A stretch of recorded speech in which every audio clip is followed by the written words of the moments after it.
Ladies and gentlemen, please welcome back to the stage Chairman Fred P. Hochberg.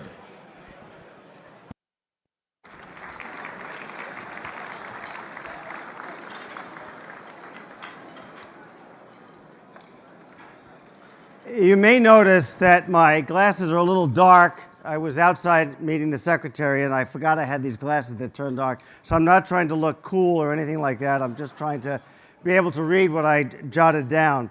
I feel in a city with a lot of distinct honors, I feel particularly honored that I have the opportunity to introduce our keynote speaker today.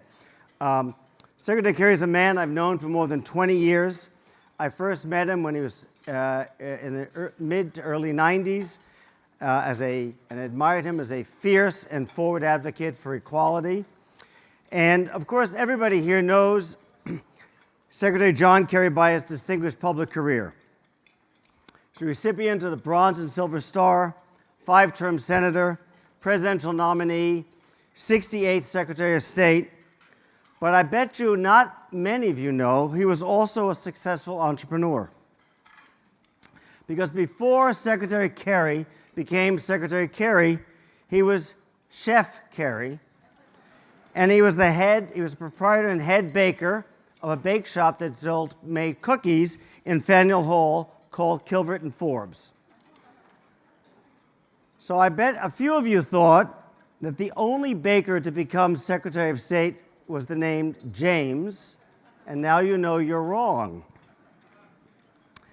He sold the store a few years later, which is a shame because, Mr. Secretary, for all of your accomplishments, you missed out on one, and that was to become our Small Business Exporter of the Year.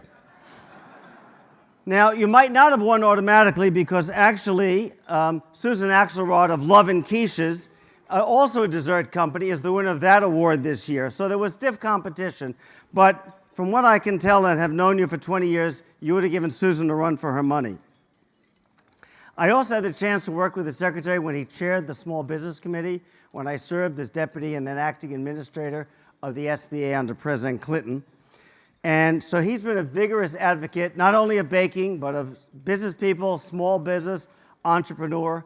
He knows what it takes for companies to succeed on the global stage. And he knows that when I go around the country and speak to American entrepreneurs, they know that the U.S. government stands firmly behind them because Secretary Kerry has been a fierce advocate in our country and around the world advocating for the commercial interest, the business interest of American companies so we can support more exports and more jobs here at home. And he knows that it's important to have a level playing field so that those companies can compete globally. So he's a small business owner, former small business owner. He knows a thing or two about dough. And I'm honored to call him my friend, our Secretary of State, and our keynote speaker. Let me introduce Secretary John Kerry.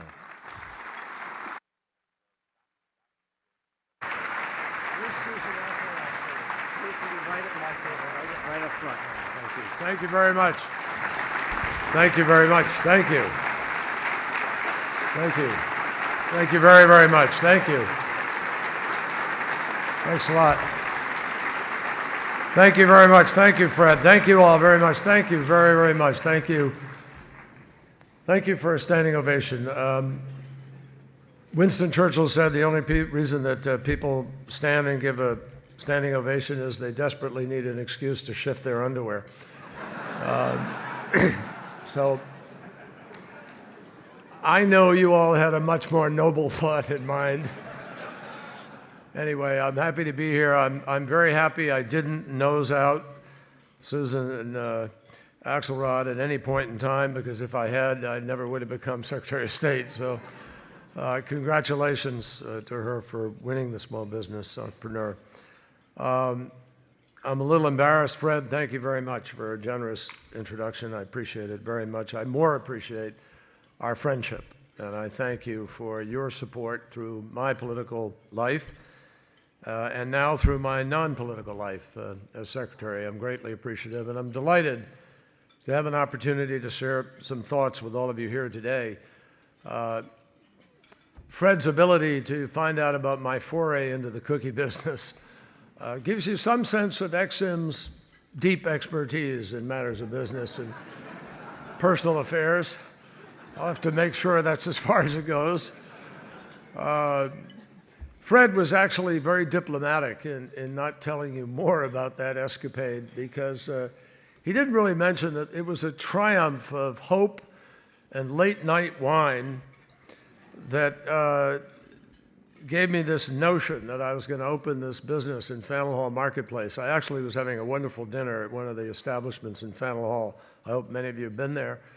And the friends I were with, and we did enjoy one bottle too many, and we came out, and I don't know if you've ever had that late night chocolate chip cookie craving for the right reasons.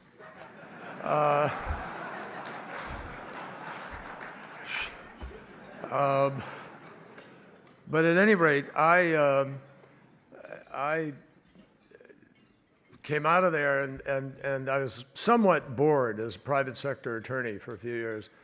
And I really did have this notion I wanted to do something in retail business. And there was this vacant space in Faneuil Hall, and I looked at it and said, God, it'd be really interesting to open this gourmet food store there. So literally the next morning, as a young lawyer, I found myself in Jim Rouse's, Baltimore's office, the Rouse Company, who were the developers, and I negotiated this lease. And I wanted to have this sort of really great emporium of cookies that was then going to become, you know, a national effort and flag store or whatever. And I was roundly brought to ground by the Rouse Company, who said, well, we don't want any more fast food things here. We really just want a real gourmet food place. And I said, well, that's exactly what I want to do. And I gave them this explanation of what I was going to do. And then, lo and behold, we had the lease, and we started laying it out and had these wonderful ovens that you could see the cookies progressing through them and dropping out on the other side. And everything was moving swimmingly. I had my Hobart mixer and my things. I'd never done anything like this before. As you will know in a moment when I tell you that we were 1 week from opening, and I suddenly realized, God, you know, I need a cookie recipe. So I went home and I took I've been a Toll House cookie baker since I was a kid. I love them. Anybody who's traveled with me will tell you. And so I started baking and baking and baking. And I learned the chemistry of food. It's the hardest thing in the world because as you get bigger, of course, it changes. It's not an automatic progression. I learned that the hard way. Many batches and hours later, days later. But we did it. We put together these incredible cookies with pure Lindt chocolate and honey and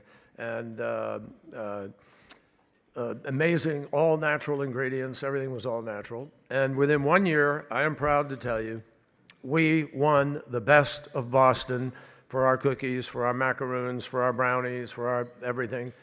And I only sold it when I had the idiotic notion of going into public life and running for lieutenant governor. And I didn't want anybody accusing me of having sweetheart relationships, which I didn't, or anything. But that doesn't stop anybody in American politics from telling you you do. And so I sold it to my manager. And I'm proud to tell you that 20 whatever number of years later, it is still there and thriving in Faneuil Hall. And my dream had been to take it, you know, I actually visited Harrods in London, and I had a place picked out, and I was going to put it there, and I was going to take it. You know, the old notion, you know, you get 40 stores, 50 stores, and sell it for 10 times earnings, and that was the story. And of course, I didn't, and here I am now, a public servant, and I'm not making anything, so what can I tell you? But it's a long way of telling you all, and this really helped me, I have to tell you. It really helped me in the United States Senate, where I did become chairman of the Small Business Committee. And I was on the Small Business Committee for 20 plus years. It taught me an enormous amount about the difficulties of being a small business, about having 35 or 40 part-time employees, getting your tax forms filled out, working on your withholding, dealing with the health department, getting your license, dealing with inspectors, I mean, you know it better than I do, but it really taught me about entrepreneurship and risk-taking And if any of us, need a reminder of how critical leadership and vision are to the success of any leadership effort, you can ask anybody at any one of these tables here. Every single one of you are living examples of that, and you know how to do it, as does Fred Hochberg. And I'm delighted that Fred is leading the EXIM effort. He himself is a very skilled, capable business person. Not so long ago, Fred's father gave him a tie bar, not tie bar here, but tie bar that, where you hang all your ties. And he listed on it the following letters: YCDBSOYA. And it was supposed to be an acronym. I don't know how you say that, YCDBSOYA or something like that. But he lives by it, and here's what it means: you can't do business sitting on your ass. It is a maxim that has driven him to take his family catalog company global. It's what made him an exceptional leader at the Small Business Administration, where I knew him and we were friendly, and at his own company. And today, it is driving him to work to try to tie the world together with American exports. Now, I think every single one of you here would agree that this man has been anything but an idle executive. In 5 years on the job, he has helped to finance over $188 billion in U.S. exports and supported 1.2 million American jobs in the process. The Exim Bank has been a driver of economic growth for much of the past century, especially during difficult times. And that's been true, frankly, since Exim's beginning, when it was founded during the height of the Great Depression. It's been true again in our recovery recently from our own Great Recession. The Exim Bank has played an absolutely vital role in driving President Obama's National Export Initiative forward. And I want you just to think about it. Only a few years ago, a few years removed from the greatest financial crisis in our lifetime, and believe me, I will never forget the Treasury Secretary, Hank Paulson, coming up and literally quaking in front of us in a Senate room, in the LBJ room in the Capitol, pale and clearly vexed, as he explained to us what was going to happen to Lehman Brothers and what was going to happen to the financial world if the United States Congress didn't pass what was then called a bailout. Not a bailout in the end, but a bailout. Paid the American taxpayer, I might add. And there was an irony in a member of one party coming to the members of another party to ask them to save them from themselves, and it happened. The reality is that since then, since that Great Recession, which really put the financial system of this country and the world on the precipice, since then we have come back. People have forgotten what President Obama had to begin to do even before he was sworn in, as we tried to navigate through that late fall of 2008. Since then, U.S. exports have hit an all-time high, a record $2.2 trillion. Today, those exports support 11.3 million jobs, and they account for 14% of the entire economy of the United States of America. I'm happy to tell you that America is selling more goods and services abroad than at any time in our history. That's a remarkable accomplishment.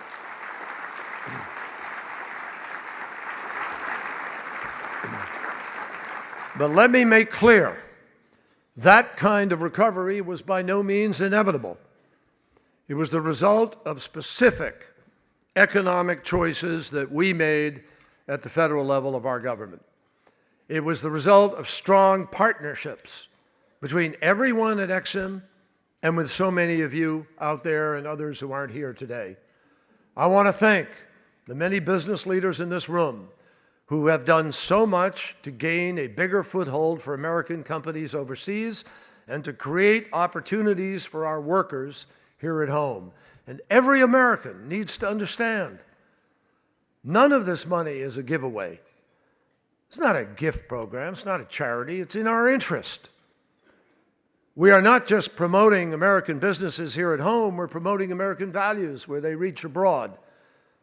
And we're helping to strengthen countries that are on the brink, in some cases, of maybe being a failed or failing state. Now, I didn't come here to talk about the road that we have traveled. It's important because you got to know where you've been to know where you're going. But I want to talk to you about something that's more powerful than the past 5 years or even the past 80 years of EXIM's existence. Everywhere I travel, everywhere I am privileged to travel as the Secretary of State of this great nation of ours, everywhere that I travel, I see how the aspirations that make America great are moving global. I see how people around the world want the same kind of opportunities that have defined our country's success, and the success, I might add, of many of our partners.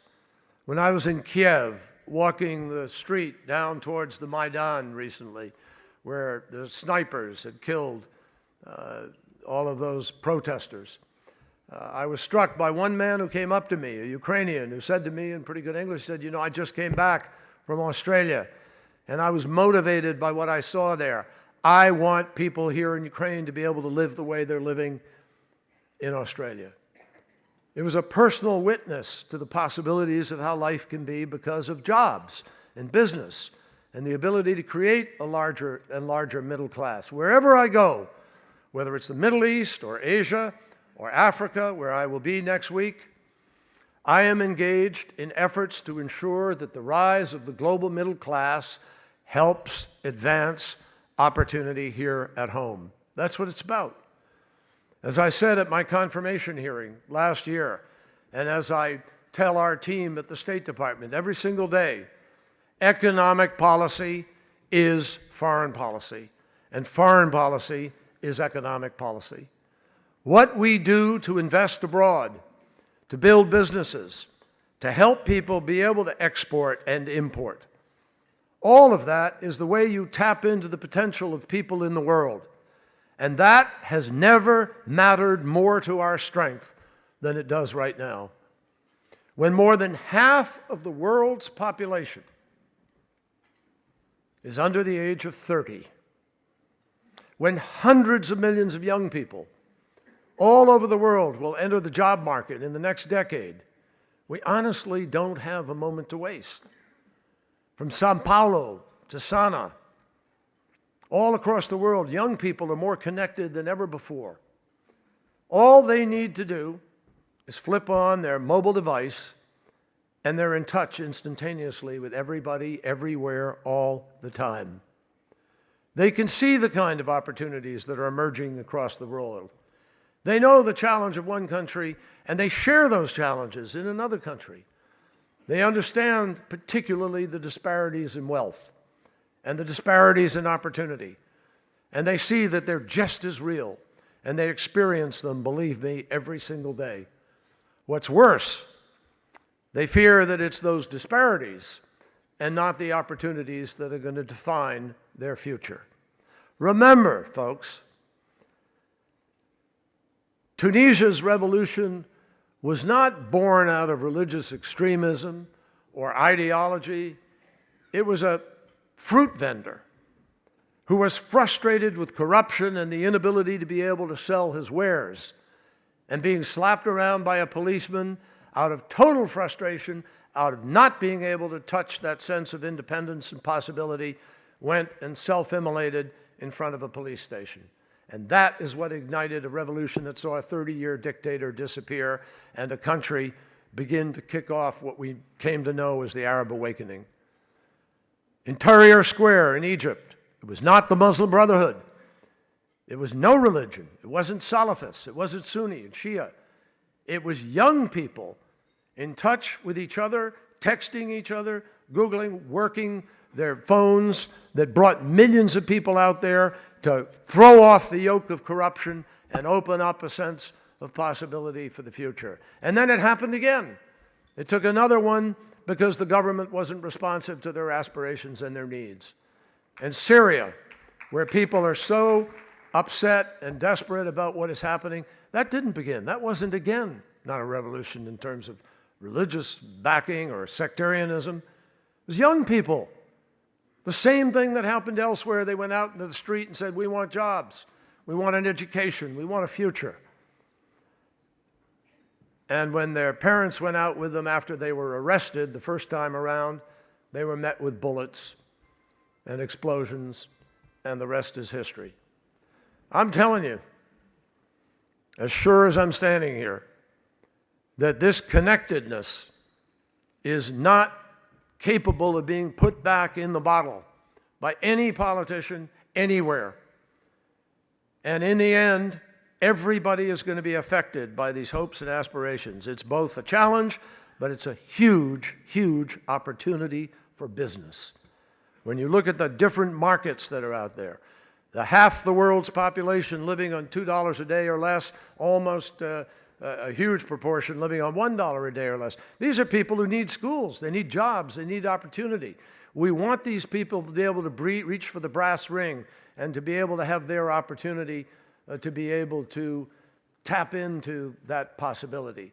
You know, just consider the opportunities on one continent. Just look at Africa, home to 8 of the 10 fastest growing economies in the world and home to 1.1 billion people. I think they have to educate something like 150 million kids in the next 10 years just to keep up. Unbelievable challenge. But think about the size of the opportunity. It's more than twice as large as the European market, and that's the largest market in the world. And you know, you look at what Exim and your companies have helped to do for Europe and in other developed places, but we now see these possibilities exponentially in various parts of the world. And whether it's in agriculture or infrastructure or energy, particularly I might say in energy. You know, the marketplace that created the great wealth of the United States of America in the 1990s, which incidentally was the greatest wealth creating period of American history. A lot of people aren't aware of that. We created more wealth in America in the 1990s, and every single quintile of American income earner saw their income go up. Why? Because it was a period of extraordinary growth as a result of the technology boom. The technology boom represented a marketplace of $1 trillion, and there were 1 billion users.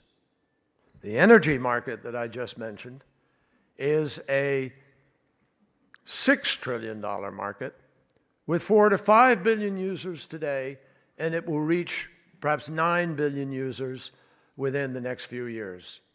Just think about that. That's the mother of all markets. And the opportunity to be able to move on alternative, renewable, on different kinds of transportation, energy saving, efficiency, building materials, run the list, is gigantic. And I want to see American businesses being the leading innovators and the leading providers in order to be able to capture that market. So I'll tell you something, whether it is in Africa or the Americas or in Asia, I see this enormous hunger out there, not just for American products, but for ideas and ideals that are uniquely American. Young people I met, I was in Kuala Lumpur last year in Malaysia, at this incredible global entrepreneurship summit. 15,000 young people, and I heard them screaming and yelling and chanting, and I said, what is it? I'm at a rock concert or something. Not a rock concert. This was their energy and enthusiasm for entrepreneurism. They were excited, and every single one of them, they weren't interested in becoming pop stars. They were interested in becoming the next Bill Gates or the next Steve Jobs. Believe me, they were thirsty for opportunity. And they know what everybody else is doing everywhere else in the world. They're talking to them. So we could help create the climate for these young people to take an idea and make it into a business by harnessing their energy and ingenuity. And this, frankly, matters to us deeply. Because I firmly believe that the places where citizens have the freedom to be able to develop an idea and take it out there and even to try and make it a reality and perhaps even fail, but to be their own boss and have that option, these are the societies that are most successful. They are the most cohesive, the least conflicted, the most peaceful. That's why not one of the political problems that we are working so hard to resolve today is, and not one of the solutions that we're working hard to achieve is going to endure without greater economic exchange and development. I think it's something we've seen over and over again, world over. Prosperity is a vital foundation for any kind of lasting, durable peace to take root. That happens to be one of the principal lessons that we have learned from Asia's incredible rise. It's a story that America proudly helped to write with our enduring commitment to security and economic exchange across the Pacific. Even as I speak right now, it's a story that we're building on. The President of the United States, President Obama, is hard at work in Asia right now, leaving Japan, heading to the next stop, strengthening these ties for the future. And he's driving forward negotiations on a high-standard trade agreement that can be the foundation for greater economic opportunity for decades to come. The Trans-Pacific Partnership, TPP. It's a trade pact between the United States and 12 of our Pacific partners, and it would be the largest free trade agreement of its kind in the world. And what would it do? It would set high standards for trade and competition for 40% of the global economy. That matters to us, my friends. It matters to us that there are rules of the road and that everybody is playing by them, particularly for a nation that lives by and is proud of something like the Foreign Corrupt Practices Act. We're competing in a voracious world, market-wise, competitive, and you know that. So the chance for an agreement like this, where we raise the standards for everybody, where we create transparency and accountability and rules by which everybody lives, evens out the competitive marketplace and provides opportunity, because I don't need to remind you, this kind of opportunity doesn't come often, and I've been part of these debates, and it doesn't come easily. I remember the battle for free trade in the Senate. I fought that for 29 years. I'm proud to say that almost every single trade agreement I voted for, and it's clear that these voices are going to be determining where we go as we go forward. The voices of opposition are going to grow louder, obviously, but the clamor for those rules of the road is precisely what President Obama is determined to try to achieve. He wants to break down the barriers to trade, open up the possibilities of opportunity, and that's what he has been setting out to do since the day he came into office. From the free trade agreements that the President sealed with the Republic of Korea, Colombia, and Panama during the first term, the President, I think, has been very clear about the need to tame the worst forces of globalization and harness the best possibilities of globalization. He is continuing to lead the charge on the Trans-Pacific Partnership, as well as our negotiations with Europeans, where we are negotiating the Transatlantic Trade and Investment Partnership, a free trade agreement that would comprise another 40% excuse me, of the global economy. So, as you gather here to think about Exim and its future and the global marketplace, you don't have to be a big company to do any of this. There are huge opportunities staring all of us in the face, and there is a lot at stake for us, both in these negotiations and in this moment of history. It really boils down to this: will the global economy be defined by a race to the bottom, by the search for cheaper and cheaper labor, the lowest quality products, and the most lax, if any, regulations? Or will globalization be defined by a race to the top? Will the high standards that we set become the standard of the world? Today, as the largest market on Earth, we have the power to determine what course the global economy is going to take. Because these agreements are so important for our economic future, I have made certain that we elevate the capacity of our economic team within the State Department. That's why I have brought leaders with a proven track record of private sector experience, private sector accomplishment to the table. Leaders like Ambassador David Thorne, who is here, like Ambassador Charlie Rifkin, was our ambassador in France until a few months ago. Our new Undersecretary for Economic Affairs, Kathy Novelli, who I stole from Apple.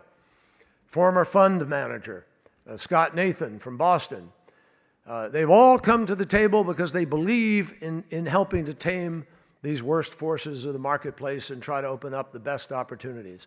It's why I've challenged every Foreign Service officer, everyone, to be an economic officer and make our prosperity agenda what I call an all-hands-on-deck job at the State Department.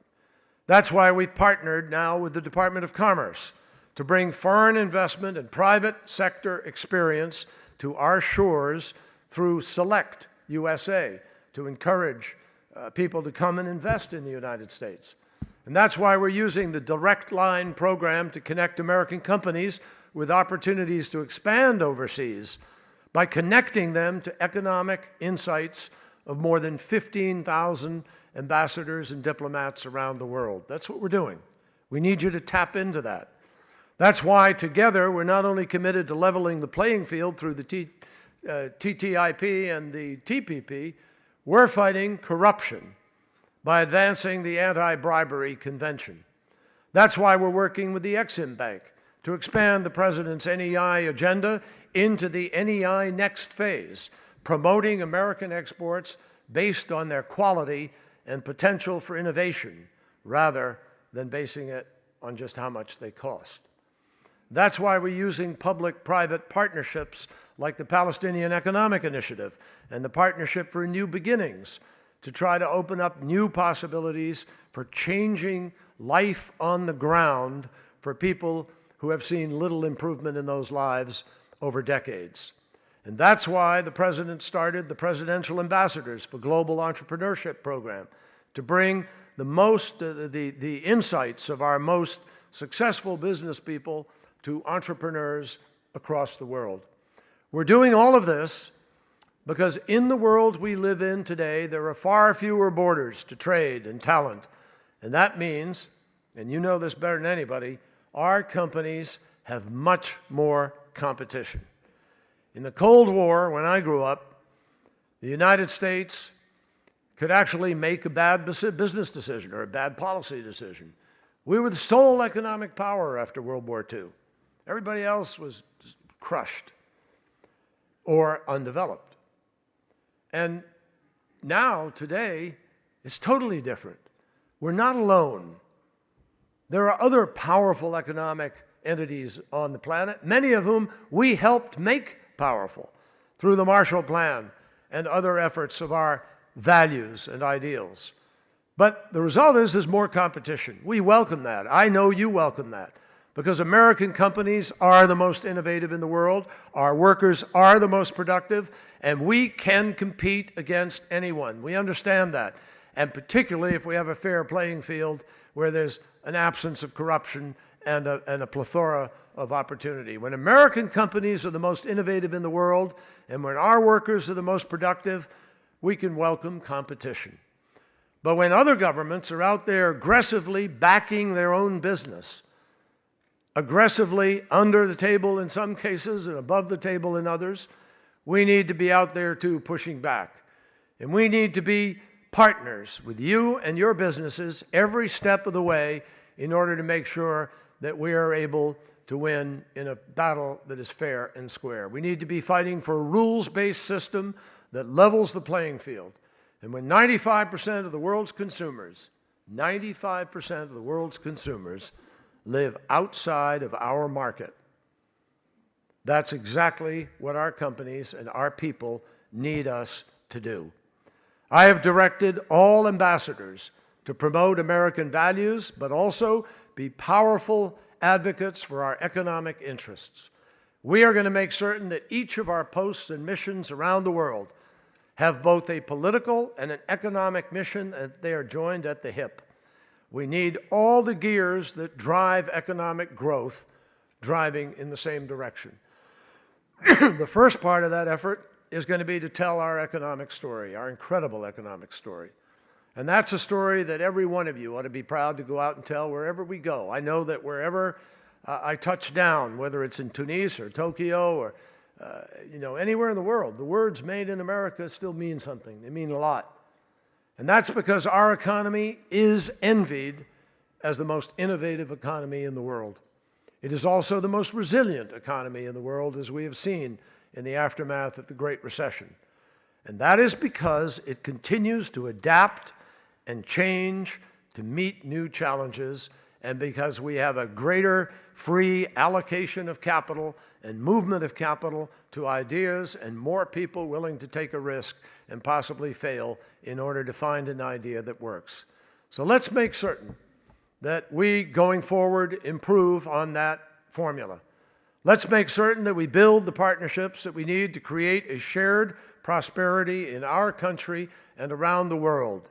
The world, as you all know, keeps on turning, but if we refuse to stand still, which is in the American DNA, I am confident, together with EXIM, with USAID, with World Bank, with IMF, with US State Department, with all of the tools at our disposal, we are going to have an extraordinary impact and have extraordinary results here at home as a consequence of our economic engagement in this world, and most importantly, as a consequence of American leadership with respect to the rules of the road. Thank you, and keep on working. Thank you.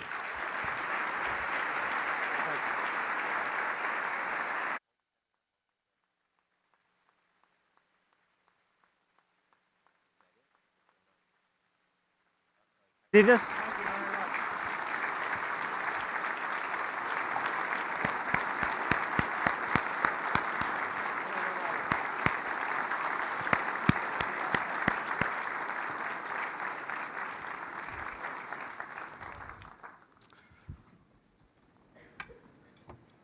That was some luncheon speech. Secretary is on his way. He has a pretty busy docket these days, so I'm very appreciative if he could share that point, and I think underscore the importance of, as he said, foreign policy is economic policy, and economic policy is foreign policy, and the link between the two.